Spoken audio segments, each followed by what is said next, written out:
നമസ്കാരം. ശ്രീരാഗം ആസ്ട്രോളജിയിലേക്ക് ഏവർക്കും സ്വാഗതം. ജ്യോതിഷ ലോകം ഉറ്റുനോക്കുന്ന വളരെ നിർണായകമായ ഒരു ഗ്രഹമാറ്റത്തിലേക്കാണ് നമ്മൾ കടക്കാൻ പോകുന്നത്.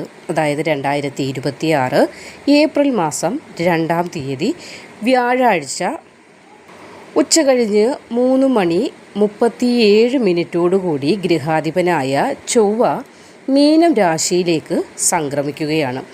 നിലവിൽ മീനം രാശിയിൽ തുടരുന്നത് ശനിയാണ്. അപ്പോൾ ശനിയുമായി ചൊവ്വ ഒന്നിക്കുമ്പോൾ രൂപപ്പെടുന്ന മംഗള ശനി യുതി എന്ന് പറയുന്ന അതിശക്തമായ ഒരു യോഗമാണ് സംഭവിക്കുന്നത്. പക്ഷേ ഇവിടെ ഇങ്ങനെ എല്ലാവർക്കും ഇത് ഗുണകരമായ ഫലങ്ങളെ ആയിരിക്കില്ല പ്രയോജനം ചെയ്യുന്ന അല്ലെങ്കിൽ പ്രദാനം ചെയ്യുന്നത് എന്നാദ്യം മനസ്സിലാക്കുക. ജ്യോതിഷത്തിൽ പറയുമ്പോൾ ശനിയും ചൊവ്വയും അതായത് പരസ്പര വിരുദ്ധ സ്വഭാവമുള്ള രണ്ട് ഗ്രഹങ്ങളാണ്. അതുകൊണ്ട് തന്നെ ഈ അഗ്നിയും വായുവുമുള്ള അഗ്നി വായു ഇങ്ങനെയുള്ള രണ്ട് ഗ്രഹങ്ങളുടെ ഈ ഒരു സംഗമത്തെ ചില രാശിക്കാരുടെ ജീവിതഗതിയിൽ വലിയ പ്രതിസന്ധികൾക്കും സാമ്പത്തികപരമായി അല്പം തകർച്ചയെന്ന് പറയുമ്പോൾ അല്പം വിഷമങ്ങളൊക്കെ വന്നു ചേരാനും അല്പം ശ്രദ്ധ കൂടുതലായി കൊടുക്കേണ്ടതുമായ സാഹചര്യങ്ങൾക്ക് വഴിതെളിക്കുന്നതാണ്. പണം അതായത് ധനം വെള്ളം പോലെ ചിലവാകുന്ന ഒരവസ്ഥ. എന്താണെന്ന് വെച്ചാൽ നമ്മുടെ കയ്യിൽ എത്ര ധനമുണ്ടോ അതെല്ലാം ചിലവായി പോകുന്നതായ ഒരു അവസ്ഥ എന്ന് വേണമെങ്കിൽ പറയാം. അധിക ചിലവുകൾ വന്നു ചേരുന്നത്. അത് അധിക ചിലവുകൾ വരുമ്പോൾ മാനസികമായി നമുക്കൊരു ടെൻഷനുകളിലേക്ക് പോകാൻ സാധ്യതയും വരും. അപ്പോൾ ഈ ഒരു കാലയളവിൽ ഇതൊക്കെ ഉണ്ടാകാനുള്ള സാധ്യത മുൻകൂട്ടി പറയുകയാണ്. അപ്പോൾ ഏതൊക്കെ രാശിക്കാർക്കാണ് ഈ സമയത്ത് അല്പം ശ്രദ്ധ അല്ലെങ്കിൽ ഒരു ജാഗ്രത നമ്മൾ മുന്നേ കൊടുക്കേണ്ടത് എന്നതാണ് ഇവിടെ ഇനി വിശദമായി നമുക്ക് പരിശോധിക്കേണ്ടത്.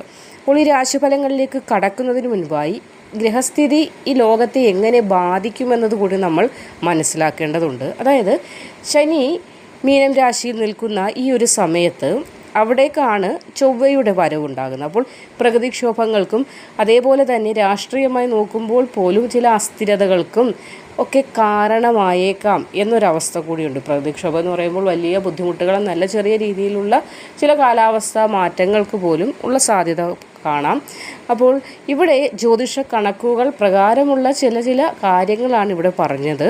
വ്യക്തിപരമായി പറയുകയാണെങ്കിൽ ഏപ്രിൽ 2 മുതൽ മെയ് 11 വരെ അല്പമൊന്ന് ജാഗ്രത വേണ്ടുന്ന സമയമാണ്. ഒറ്റ വാക്കിൽ പറഞ്ഞാൽ അതുതന്നെയാണ്. ഏപ്രിൽ 2 മുതൽ മെയ് 11 വരെയുള്ള സമയം. അതായത് മെയ് 11 എന്ത് മാറ്റം വരുമെന്ന് ചോദിച്ചാൽ ചൊവ്വ മേടം രാശിയിലേക്ക് മാറും.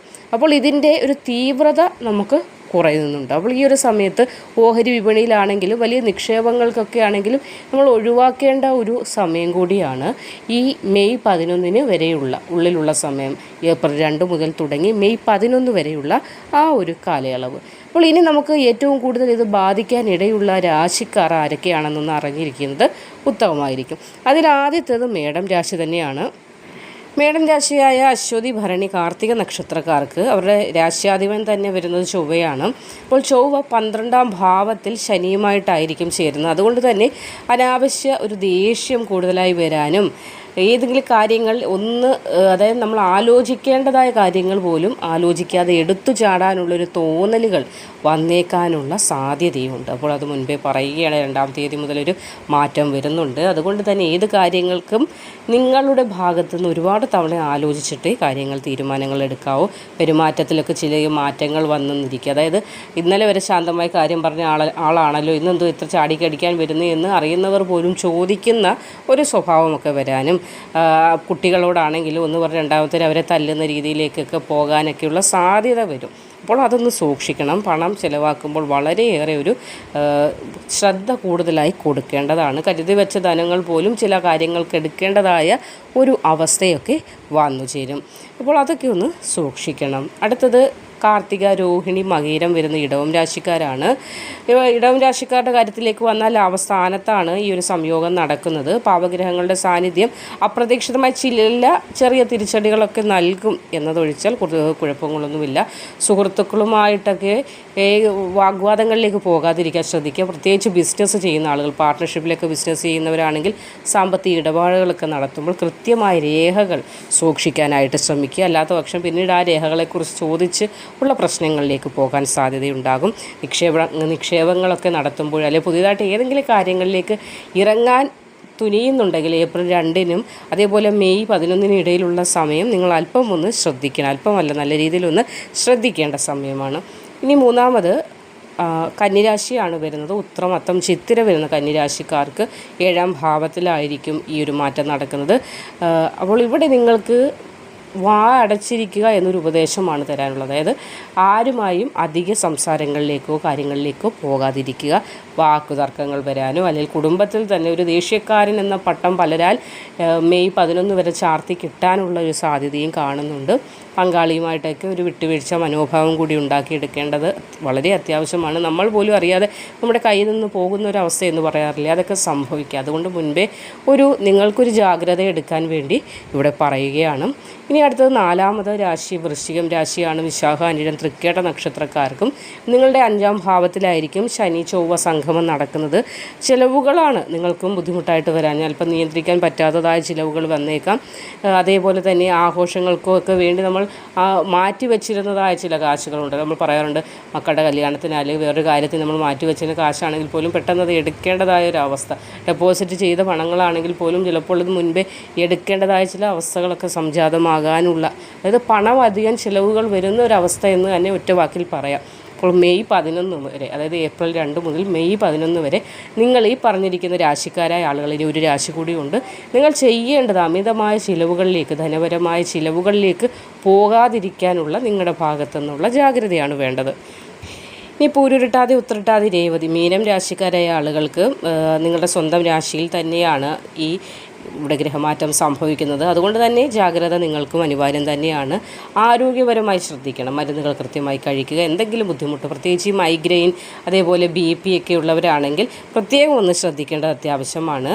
ജോലി കാര്യങ്ങളിലാണെങ്കിലും ശ്രദ്ധ വളരെ അനിവാര്യമാണ്. ചില ജോലിയുമായി ബന്ധപ്പെട്ട കാത്തിരുന്നതായ ചില കാര്യങ്ങൾ അല്പം നീണ്ടുപോകാനൊക്കെ സാധ്യതയാണ് വരും. ക്ഷമയാണ് ഇവിടെ നമുക്ക് വളരെയധികം അത്യാവശ്യം. നമ്മൾ ആരും വരുത്തി വയ്ക്കുന്ന കാര്യങ്ങളല്ല, ഗ്രഹമാറ്റം നടക്കുമ്പോൾ നമ്മളിലേക്ക് വന്നു ചേരുന്ന കാര്യങ്ങളാണ്. അപ്പോൾ ഇത് മുൻപേ ഒന്ന് അറിഞ്ഞിരുന്നാൽ നമ്മൾക്ക് അതിനനുസരിച്ച് അപ്പോൾ ഞാനിങ്ങനെ ഒരു വീഡിയോ പറഞ്ഞു, നിങ്ങളുടെ ചെവിയിൽ ഈ വീഡിയോ എത്തിക്കഴിയുമ്പോൾ നിങ്ങൾക്ക് തോന്നുമല്ലോ, എൻ്റെ നാളിനും ഈ ഒരു മാറ്റം ഉണ്ടെങ്കിൽ ഞാനത് ശ്രദ്ധിക്കണമെന്ന്. അത് തന്നെയാണ് ഇവിടെ ഞാൻ ഉദ്ദേശിക്കുന്നത്. അതായത് നിങ്ങൾക്ക് അന്നേ ദിവസം മുതൽ ഏത് കാര്യങ്ങൾക്കും ഒരു ശ്രദ്ധ ചെലുത്താനായിട്ട് ഈ വീഡിയോ ഒരു സഹായകമാകുന്നെങ്കിൽ അത് മാത്രമാണ് എൻ്റെയും ഉദ്ദേശം. അപ്പോൾ ഈ പ്രതിസന്ധികളെ മറികടക്കാൻ എന്ത് ചെയ്യണം എന്നത് ആയിരിക്കും ഇപ്പോൾ നിങ്ങളുടെ മനസ്സിലുള്ള ചോദ്യം. ഏത് കാര്യം ഒരു പ്രശ്നമുണ്ടെങ്കിൽ ആ പ്രശ്നത്തിന് ഒരു പരിഹാരവും ദൈവം തന്നെ കണ്ടുവച്ചിട്ടുണ്ടാകും. അപ്പോൾ അതിന് പരിഹാരവും പ്രശ്നത്തിന് എന്താണ് ചെയ്യണമെന്ന് വെച്ചാൽ മനസ്സിനെ നിയന്ത്രിക്കാൻ ശീലിക്കുക. ഇപ്പോൾ എല്ലാ ആളുകളും ഈ യോഗയൊക്കെ ചെയ്യുന്നവരാണ്. എല്ലാ ആളുകൾക്കും എല്ലാ കാര്യങ്ങളെക്കുറിച്ചും നല്ല അവബോധമുള്ള ഒരു ലോകത്തിലാണ് നമ്മൾ ജീവിക്കുന്നത്. അപ്പോൾ ധ്യാനം, മനസ്സിന് പ്രാർത്ഥനകൾ, വഴിപാടുകൾ ഇതൊക്കെ തന്നെയാണ് വേണ്ടത്. പിന്നെ ചൂടുകാലമാണ്, ധാരാളം വെള്ളം കുടിക്കാനായിട്ടൊക്കെ ശ്രമിക്കണം. കൃത്യസമയത്ത് ഭക്ഷണം കഴിക്കുക. അതേപോലെ തന്നെ സാമ്പത്തിക തീരുമാനങ്ങളോ കാര്യങ്ങളോ ഒക്കെ എടുക്കുന്നുണ്ടെങ്കിൽ മെയ് 11 ശേഷം എടുക്കാൻ ശ്രമിക്കുന്നത് ഉത്തമമായിരിക്കും. അപ്പോൾ എന്തെങ്കിലും കാര്യങ്ങളൊക്കെ ഉണ്ടെങ്കിലും എനിക്കിപ്പോൾ അല്പസമയം ബുദ്ധിമുട്ടുണ്ട്, അല്ലെങ്കിൽ എന്തെങ്കിലുമൊക്കെ കഴിവുകൾ പറഞ്ഞ് മെയ് 11 ശേഷം സൈൻ ചെയ്യുന്നതൊക്കെ ആയിരിക്കും നല്ലത്. അതേപോലെ തന്നെ ശനിയാഴ്ച ദിവസങ്ങളിൽ ശനീശ്വര പ്രീതിക്കായിട്ടും അതേപോലെ ചൊവ്വാഴ്ച ദിവസങ്ങളിൽ ഹനുമാൻ സ്വാമിയെ പ്രാർത്ഥിക്കാനായിട്ട് ഭദ്രകാളി ക്ഷേത്ര ദർശനം നടത്തുന്നതും ഇതൊക്കെ ദോഷഫലങ്ങൾ കുറയ്ക്കുന്നതിന് നിങ്ങളെ വളരെയധികം സഹായിക്കുന്നതാണ്. അറിയാം, ഈ ഒരു കാലയളവ് ഇത് കേൾക്കുന്നവർക്ക് അല്പം ജാഗ്രത വേണ്ടുന്ന അല്ലെങ്കിൽ കഠിനമായ സമയമാണ്. എങ്കിൽ പോലും നമ്മൾ ജാഗ്രതയോടും അതോടൊപ്പം തന്നെ പ്രാർത്ഥനയോടും നല്ല ശ്രദ്ധയോടും മുന്നോട്ട് പോവുകയാണെങ്കിൽ ഈ ഗ്രഹപ്പിഴകളെയൊക്കെ അതിജീവിക്കാനായിട്ട്, നമ്മൾ ഒരുപാട് പ്രശ്നങ്ങൾ ജീവിതത്തിൽ അതിജീവിച്ചവരാണ്, നമ്മൾ ഇതിനും കടന്നു പോകുന്നതായിരിക്കും. അപ്പോൾ പ്രയാസപ്പെടേണ്ട കാര്യങ്ങളൊന്നുമില്ല. പ്രധാന രേഖകളൊക്കെ ഒന്ന് സൈൻ ചെയ്യുന്നത് മെയ് 11 ശേഷമാക്കുന്നത് വളരെ ഉത്തമമായിരിക്കും. പിന്നെ എല്ലാം ദൈവഹിതമാണ്. പ്രാർത്ഥനയോടുകൂടി മുന്നോട്ട് പോവുക.